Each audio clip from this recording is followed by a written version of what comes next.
Tonight's presentation of radio's outstanding theater of thrills, Suspense.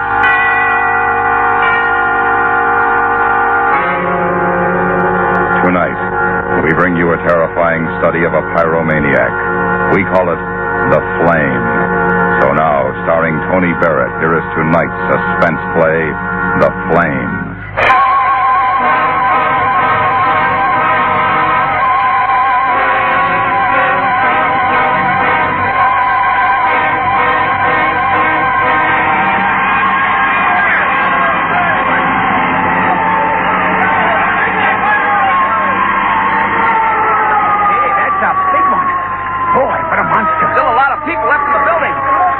Ground floor. I guess so. I don't know. I just got here. Hey, you know, mister? The first floor.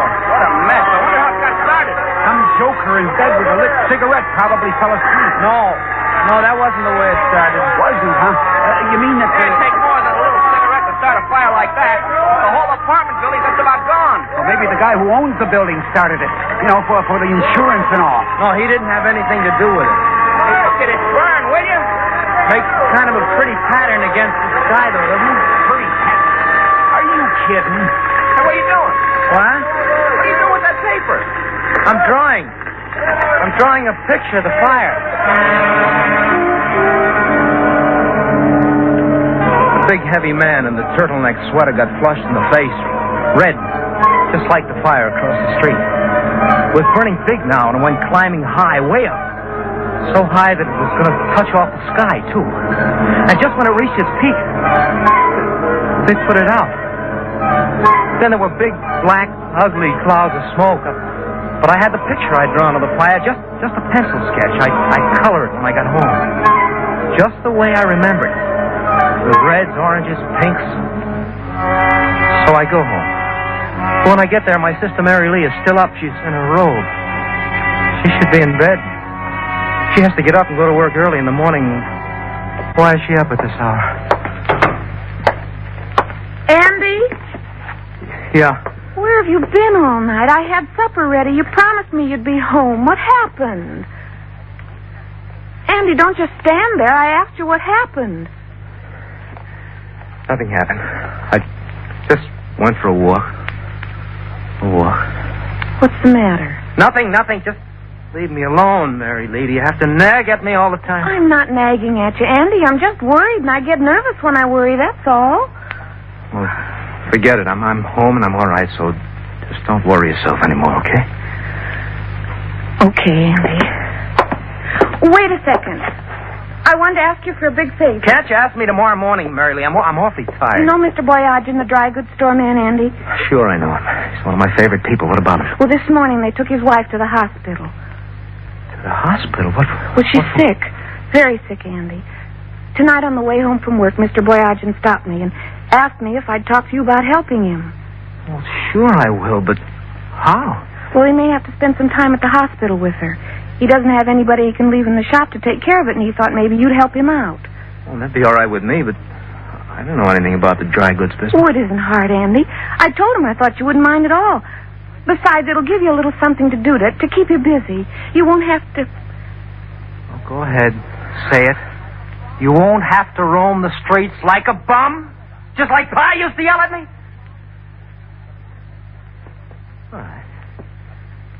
All right, I like Mr. Boyage, Mary Lee. I'll watch your store for him.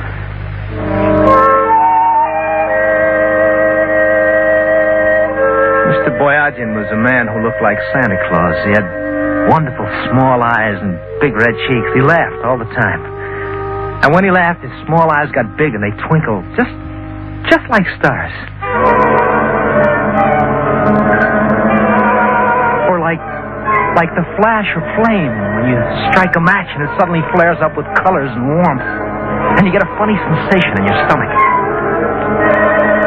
Yes, that was Mr. Boyagin, the man who owned the dry goods store on Union Street. Following morning, Mr. Boyagin wasn't laughing. There was no twinkle in his eyes. He looked sad sitting behind the counter.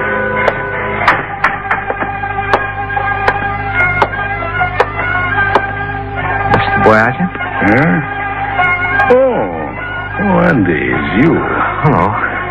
Excuse me, Andy. My mind is not on what is happening. It is on this music. I'm far away when I listen. Music? Yes. It is the kind of music that the missus and I used to dance to when we was like your age. It is a folk dance, Andy, from the old country. Oh, it's pretty. I like it. Mr. Boyachin, about your wife, I'm sorry she's sick. Oh, you're sorry. Everybody is sorry, Andy, the whole neighborhood. Everybody tells me how sorry they are. But me, I am sorry most of all. Is it very serious? Yes, very. Well, don't you worry. They'll take good care of it at the hospital. I know they will. Oh, I'm sure they will. Oh, she'll have the best there is to offer. She would if I could afford it. Afford it? Yes, you see, this sickness needs special kind doctor. This special doctor costs extra money. It's kind of money that I, as proprietor of this small dry goods store, do not have. I wish it was something I could do. You're a good boy, Andy. Good heart. You know, I wish I could have a son like you. Thank you, Mr. Boyachin. Thank you. I don't make the money I used to make. I can't work as hard. Sometimes I think I'd be better off if this place should burn down. I get the insurance money. Insurance money? Yeah, from fire insurance company. I never thought of that. You never thought of what, Andy? Oh, what I mean was I never thought of things like fire insurance. Of course, to do a thing like this, to even wish it, is against the law. Fire insurance is for the protection. Of course. Well, Andy, if you come to stay, I go to hospital. Yes, you go right ahead, Mr. Boyachin. I'll take care of everything. Oh, you just leave everything to me. Mr. Boyachin looked so sad and so tired as he walked out the door. Why did there have to be terrible things like this in the world? Why couldn't everything be beautiful and good? Beautiful and good like a nice big fire. Clean, warm, burning all the evil and hurt. It was so simple I had to laugh. I decided I'd use the plumber's candle and the celluloid. That way all the evidence would be destroyed. There'd be no way of investigating the claim. I started to get really excited about it. I bought what I needed. I went home. I got out Mary Lee's cake tin. I went into my room and I started to experiment.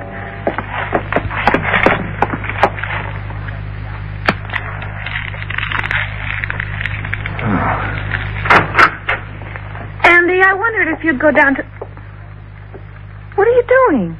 What? What are you doing? Trying to start a fire? No, nothing, Mary Lee. Nothing at all. Just a little gag. Gag? With my best cake tin? I'm sorry. Gag for what? Well, Needles and I, we... Needles. Andy, you've been down to that pool room again, haven't you? So? Oh, Andy, what's the matter with you? What do you mean? I mean, other fellas your age, they're out getting jobs, doing things, but you, all you do is hang around that pool room down by the sound, take walks at night, draw pictures.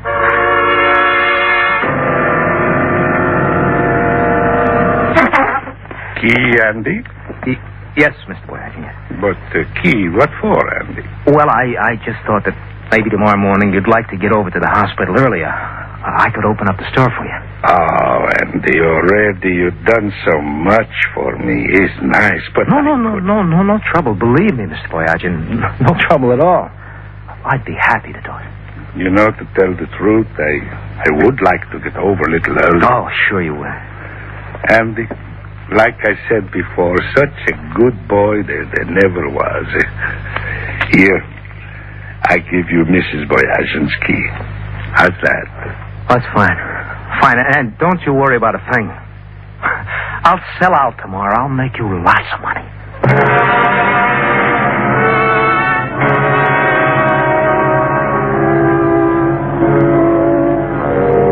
I joked with Mary Lee at dinner that night. It surprised her, but it put her in a good mood. The nicest part about the plumber's candle was that I could measure it to burn at any time. An hour would be plenty of time. About 9:30, I told Mary Lee I was going down to the corner drugstore for a few minutes. Down on Union, I waited until the block was almost deserted. Then I let myself into the dry goods store.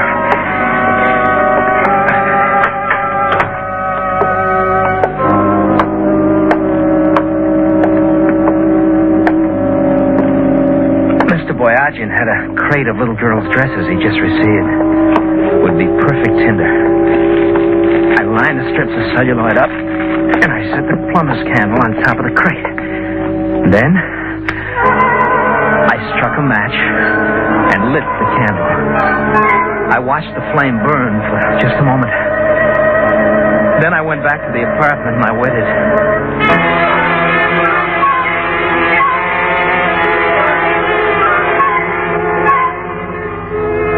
Mary Lee was darning some socks. I sat for almost an hour, coloring my pictures, getting nervous. And when it was time, I asked her to go get some ice cream with me. When we got down to the street... Mary Lee, look, the fire. What? Come on. Oh, Andy, I hate fires. I hope it's a false alarm. No. That's false. Look, there's smoke. Plenty of smoke. Look. Hey, there it is, Mary Lee. There it is, right over there. Andy, it's Mr. Boyadjian's dry goods store. Well, for heaven's sake, what do you know? Mr. Boyadjian's dry goods store. Oh, isn't it terrible? He hasn't got enough trouble as it is. Oh, don't you feel sorry for him, Mary Lee? He's got insurance. Oh, I know, but how do you know? Huh? We got to talking the other day, so he told me about it. Hey, Andy, what do you say, huh? Hot one, huh? Oh, hello, Needles. Yeah, real hot, huh? Andy, who's that they're carrying out? The old man. Mr. Boyadjian. Yeah, somebody said he was passing by on his way home. He saw the fire, rushed inside trying to put it out. Boy, that was a crazy thing to do. Is he? Yeah. Look at those flames lick up at the sky. Just like a torch. A lovely, lovely torch. Oh, it's beautiful.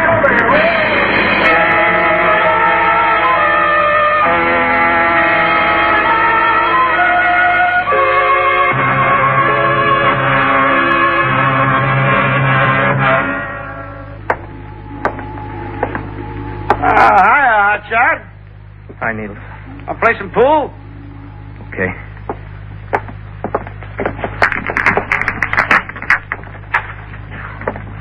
Where you been? I see you around since the funeral. You're in there? Go ahead, Andy. You shoot first.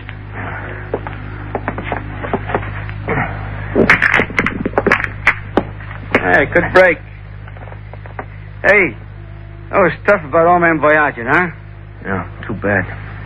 You shouldn't have tried to put it out. Yeah.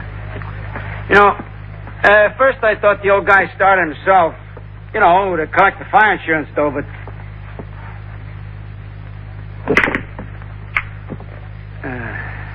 I guess he didn't. Mrs. Boyadjian will get the money, though, won't you? Well, you can never tell. There were some fire insurance coppers around a couple of days ago, you know, asking questions. But I got to investigate before they pay off. You're shot. Huh? Oh, yeah.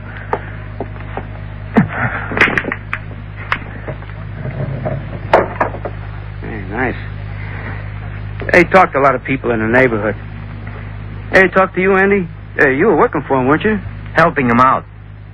So he could go to the hospital. They'll probably find out if it was a cooked-up thing or not. What do you mean, cooked-up thing?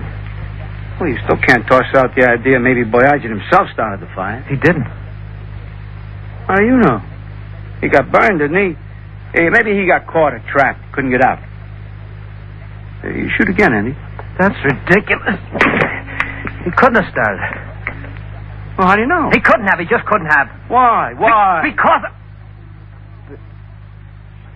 Because. Yeah? Because? Nothing. Shoot me. Because you started it? Is that maybe why? I said shoot, Needles. Hey, what'd you want to do, Andy? Help the old guy out? I said shoot. That was right decent of you. You know that? And a mighty fine job, too. Hey, how much were you in for? I wasn't in for anything. Sure. Oh, sure. It's just for the kicks, huh? Mr. Needles, don't get me mad. No, put down the cue, will you? I was only kidding. You start fires just for kicks, huh? Oh, boy, that's a laugh, huh? Oh, sure. Look, Andy, don't get sore, will you? I was only kidding, huh?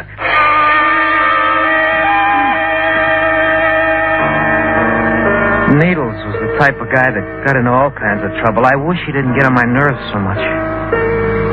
Later, I got home, opened the door of the apartment, and I suddenly got a funny feeling. I don't know what it was, but I was sure it had something to do with the man who was sitting in the living room with my sister. And when she introduced him as Inspector Shapiro of the fire insurance company, I knew why I had this strange feeling in my stomach. He's investigating about the fire in Mr. Boyagin's store, Andy. Oh. Well, Mr. Boyagin was one of my very best friends. I was very sorry. I understand. I went to the funeral.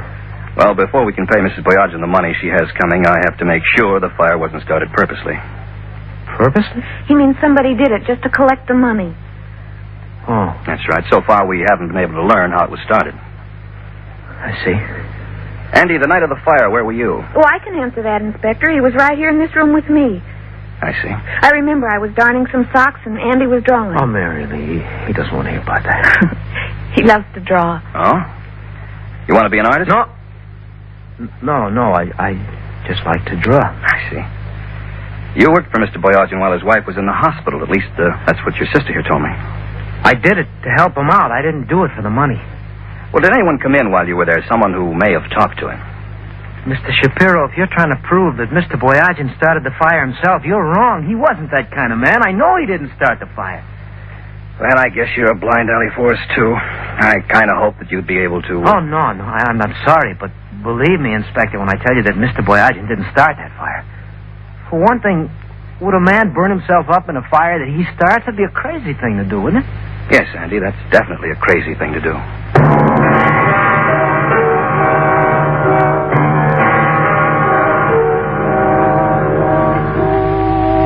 Inspector Shapiro was not a stupid man. I could see that.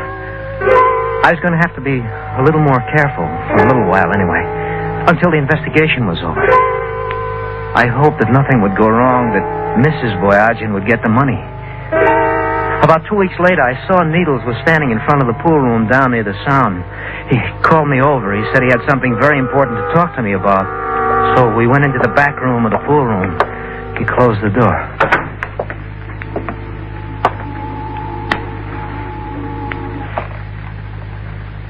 Cigarette, Andy? You know I don't smoke, Needles. Oh, sure. Of course not, pal. Of course not. Well, Hotshot, how's firebugging these days? Is that supposed to be a cute remark, Needles? Ah, what's the matter with you? Can't you take a look, kid? Not that kind. The idea of striking the matches. Huh? Oh, yeah. It's just a nervous habit. Nervous habit. Pretty flame, huh, Andy? Say what you have to say. Well, I was thinking about poor Mrs. Boyagin, Andy. What if they hold up the claim, huh? Poor Mrs. Boyagin. You're not saying anything. I got a friend. He owns a small warehouse a couple blocks from here, Andy. He don't make much money with this here small warehouse, and he'd like to get rid of it. One night, this place burns down. Just like that. He's very, very sad. But then he gets happy because he collects quite a bit of fire insurance. Fire insurance? Yeah. Fire. Insurance. Now, my friend would pay good money if his warehouse burned down. Good money. You would? You could help out poor Mrs. Boyagin, Andy. I don't know. I just think of the fun you'll have. A flame. And you'll make it. I'll make it. That's right, Andy. Next Friday night, you'll make it.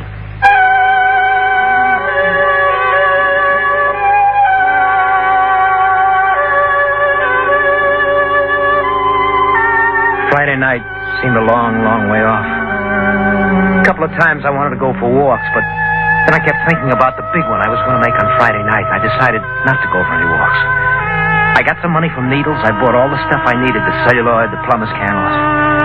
And then on Thursday, I met Needles' friend, and he took me on a tour of the warehouse. It was a 3-story building. When I finished going through it, I decided it would be best to start 2 fires on the 3rd floor, 1 on the 1st. And when I got home, I let myself in, but I didn't close the door. Because I heard voices coming from my room. It was Mary Lee and that voice that gave me the funny feeling. You never bothered to look at this scrapbook? Why? He draws pictures. Miss, your brother is a very dangerous man. Well, I never suspected anything. I never bothered to look at the pictures he's drawn. He'll have to be turned over to the authorities. They'll give him proper medical treatment. He's a dangerous man with a dangerous sickness.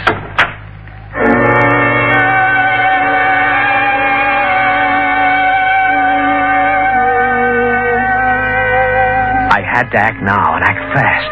I called Needles, told him we had to burn his friend's warehouse tonight. Tomorrow night wouldn't be any good, because I'd have to leave Seattle now. He didn't want to at first, because we hadn't planned it that way. But then he finally agreed.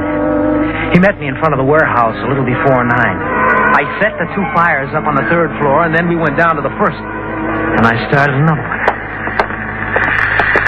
All right, come on. No, wait. Let's watch it for a while. You crazy? Watch it. This place is going to go up like a tinderbox. We'll have to get caught. I said I wanted to watch it for a while. I'm going to draw a picture. You're nuts.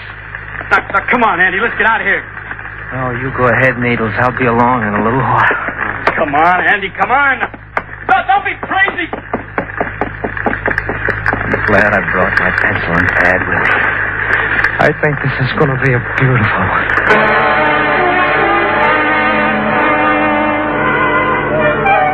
And it was. It had wonderful colors, the flames. They were all around me now. Not an awful lot of smoke here inside the building, just flames. Beautiful colors, just beautiful. Red, deep reds and blues and greens and yellows. I had a feeling this was going to be my best picture, my very best.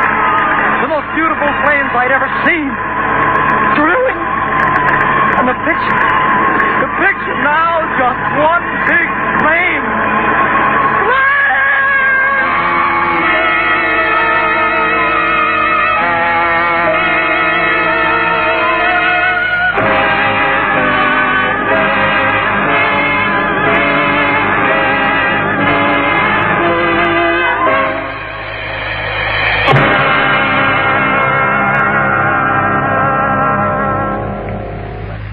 Suspense, in which Mr. Tony Barrett starred in tonight's presentation of The Flame.